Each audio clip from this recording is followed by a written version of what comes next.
Hey guys, today I'm starting another book diary, and this one is for Muse of Nightmares by Laini Taylor.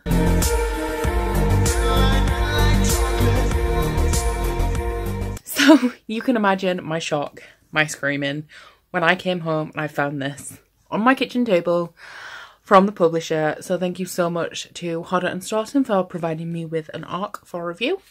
I will be doing a book diary as usual. This will contain spoilers, so if you have not read Muse of Nightmares yet, then please do not watch this. And I will also be doing a non-spoiler review. I am 60 pages into this so far. To be honest, not a lot has happened because the edition of Strange the Dreamer that I have, the UK paperback, has the first 2 chapters of Muse of Nightmares in the back of it, so I'd already read those. So I've reread those 2 chapters, and then the next few chapters have just been sort of refreshing the reader. So we remember that Sarai is dead. Minya's essentially evil. She's not, but she's behaving like a crazy tyrant. Wraith, the bird, is acting very strangely, and I really want to know what's going on with that, because I remember in the first book realising that it was left undone and wondering what the deal was with Wraith. And then we've just gone into the city where Theon is talking to Calixte. I don't want to butcher her name, but the jewel thief from Strange the Dreamer, which, to be honest, I forgot that she existed, so I'm glad for that refresh. And that is where I'm up to so far. The plot has not really advanced yet. It is really more of a re-establishment, a refresh, and recap of Strange the Dreamer. I'm so excited about this. Like, oh, I nearly died when I came home and I found this just waiting for me. I will insert the footage here. This isn't what I think it is. Like, as it started, is it counting at the bottom? If this isn't what I think it is, then I'm probably gonna cry, okay? But I have a parcel here. Oh my god. I'm dead. I'm dead. And this package is disgusting. Just let me in.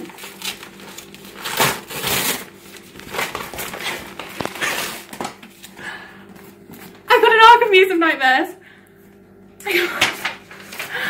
I have an ARC of Muse of Nightmares. I have an ARC of Muse of Nightmares. And it's orange. And they actually sent me an ARC. You can stop now, I'm dead. It was intense. But that's all I have so far, and I'll catch you up when I've read a little bit more. I'm up to chapter 15, and I really don't know where this is going. Like, Minya, as we know from the end of Strange the Dreamer, has threatened that if Laszlo doesn't do what she asks, then she's going to release Sarai's soul. So Laszlo doesn't want that to happen, obviously, but I just can't see a resolution. Like, Minya's never going to be happy. I don't even know why she has all this vengeance.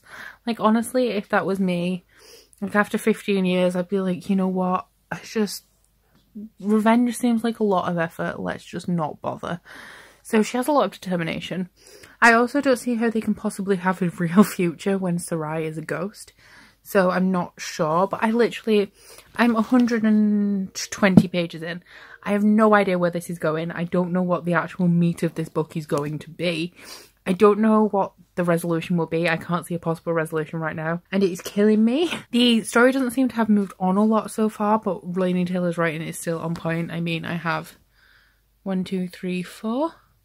tabs in it so far, which, like, I mainly tab really nice quotes. So Laini Taylor's writing is still beautiful. I always love her chapter titles, and I always love to search them out in the chapter, and then when I get to the end of the chapter, flip back to the beginning and see how they were relevant to what happened in that chapter, and they always are, which is great. But the character of Minya really she confuses me. I don't see redemption for her. I've never particularly liked her. Am I supposed to not like her because she has looked after them for a very long time and she saved their lives?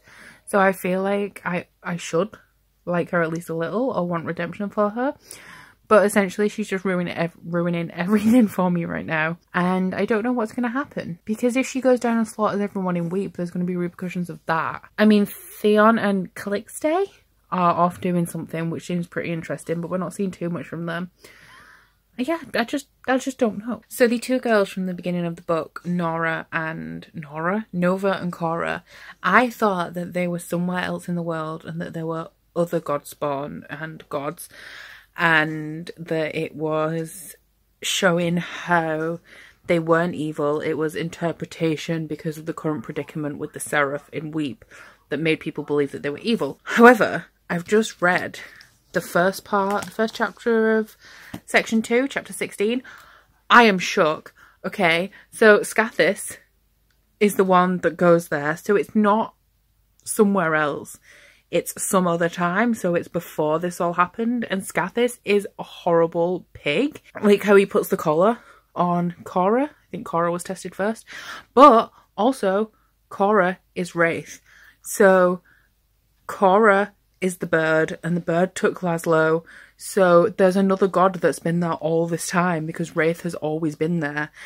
And nobody knows, because nobody knows that Cora isn't just a white eagle, that Cora is a god spawn, or a god, should I say. I'm shook. That's just blown my mind. Now I'm even more confused, because I'm guessing at some point Cora's going to sweep in and be like, hey guys, I've been here all this time. But what's the relevance of this prequel story? Aside from to set up Cora, it feels elaborate for that. I feel like it has more purpose. I know it's just going to show how horrible Scathis is, but is it going to give us like a backstory and like how he got there, why he got there? I want to know more about the other gods. Who's the Emperor? What's the deal with that? Because obviously there's not just these gods isolated in Weep, there's also other gods. All of the gods that are mentioned as the servants, as they're called, that are on this wasp ship in this whaling town, aren't any of the gods that are parents to the god spawn who are in Weep. So I just want to know what's going on. I'm halfway through chapter 28 and Scathis is a horrible, horrible, horrible man. I want to know what his relevance is now, because well, he's dead. So why is he relevant? I am really enjoying the backstory though of what happened. I'm hoping it'll be a why, although I'm not sure if it's really relating to Scathis and that sort of stuff, or whether it's just about Cora, because she's, now we know, Karako, the goddess of secrets. I want to know why she's the goddess of secrets though, because she took the babies away. Why secrets? Also, from what I believe, the rest of this chapter is going to be about Nova. What part does Nova play in anything? Because she's now been left behind. So I thought it would be more about Cora missing Nova, but we'll see. Oh, I just love this book so much. Laszlo is finally opening all the doors in the Citadel. Like, since we realised that he's a smith, I've just been waiting for him to open them, because there's so many doors and there must be so much behind them. And what's that room that Minya's always in? Why is there a sphere? Will Laszlo know? Guess we'll find out. So I was right about finding out what was in the orb. But what is in the orb? Why is everything reversed? Why did Wraith just go flying into it? Does it take her to Nova?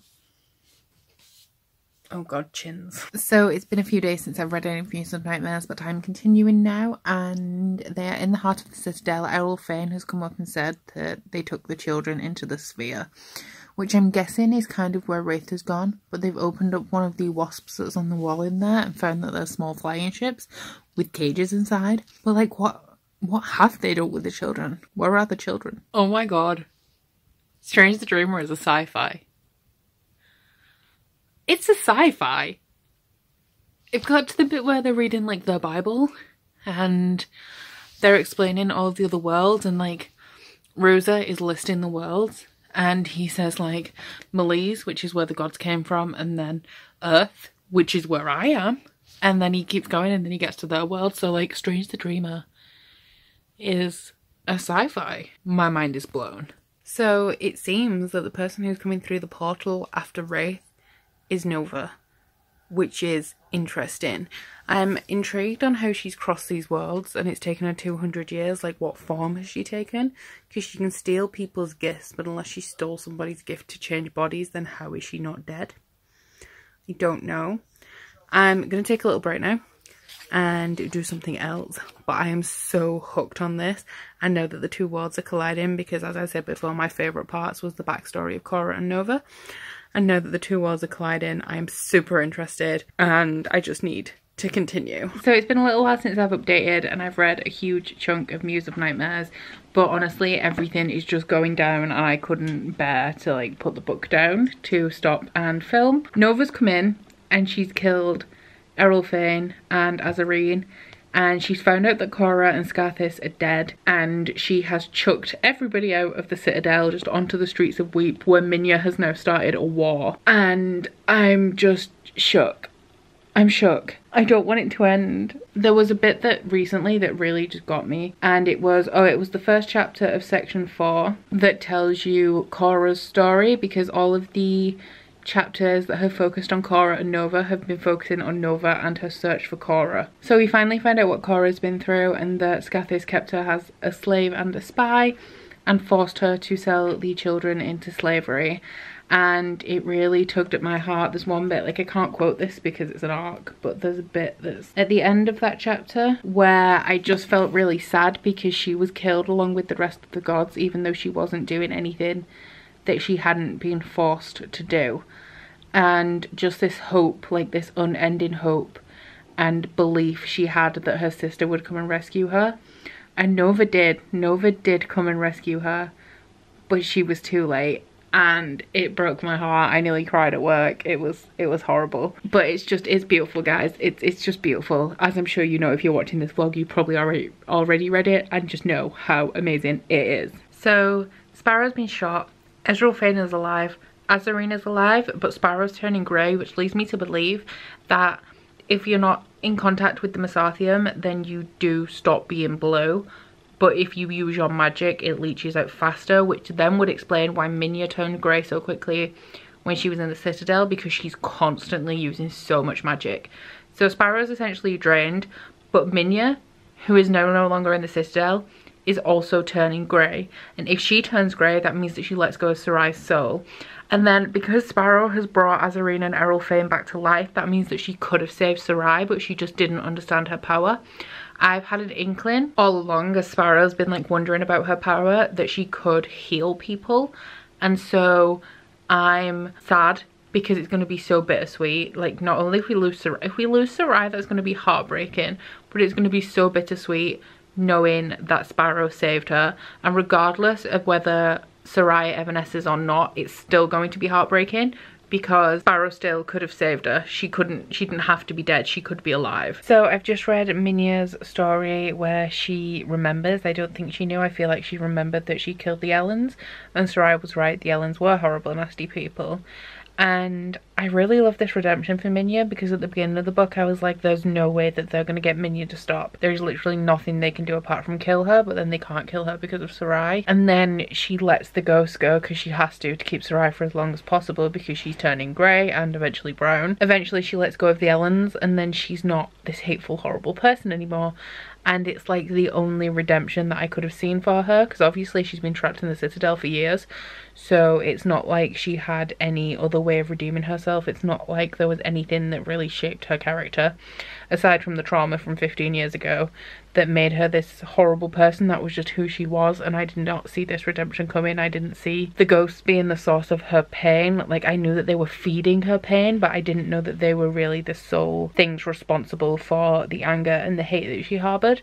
So I think that that was a really smart move, and I'm wondering how her character will end up. Will we see her outwardly betraying niceness?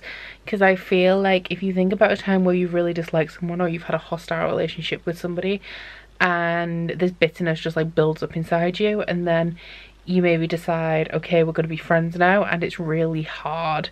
It's really hard to not be the person that you have been. So it's really hard to be nice and not to outwardly project all this hatred that you have been projecting. It's weird to just do like a 180 flip and be like, okay, I'm going to be a nice person now. So I'm interested to see how Minya's character will have been changed by the release of all of these ghosts. So I nearly cried when Sarai nearly evanesced. I was just, oh, that was rough. Theon came through with the piece of Mesarthium, but I'm kind of like, I don't know, it feels a bit convenient. Like, I feel like Laini Taylor is no stranger to being brutal, so I'm wondering why nobody's dying. Errol Fane and Azarine have already been resurrected. Sarai has nearly floated away twice and been saved. Sparrow got shot but through the shoulder and she's fine. So I'm like, I expected more brutality. I expected some death. I have a feeling that Nova's going to die really tragically, because she's not a bad person. She just loves her sister and she's mourning the loss of her sister. But then actually, no, I think she's going to get redemption. I don't know. Like, I'm not sad that nobody's died, but I just feel like it's kind of convenient, and I also feel like nobody's going to focus on the convenience. Essentially, I'm comparing it to A Coat of Wings and Ruin by Sarah J Maas, where everybody was like, oh, the ending was rubbish because it was so convenient. But I feel like people aren't going to be saying that about this book, even though that's kind of what's happening. Like, I don't mind when stuff like this happens because obviously it saves my heart. There is like a really emo part of me that wants everyone to die, so that I close this book and I'm like so disturbed and traumatized by it that it like haunts me forever. But then there's also the part that loves my babies and doesn't want anybody to be hurt. So like when things like this happen and people die and then they don't die, or they almost die and are conveniently saved, it doesn't bother me. Like, I don't close the book and go, oh well, somebody should have died. But it is feeling like a convenient nobody's dying kind of thing. Wraith has disappeared into Sarai, so I'm guessing that Sarai is now going to be Cora because she's been embodied by Cora's Wraith, which is, it's been like drilled into us many times that Wraith is Cora.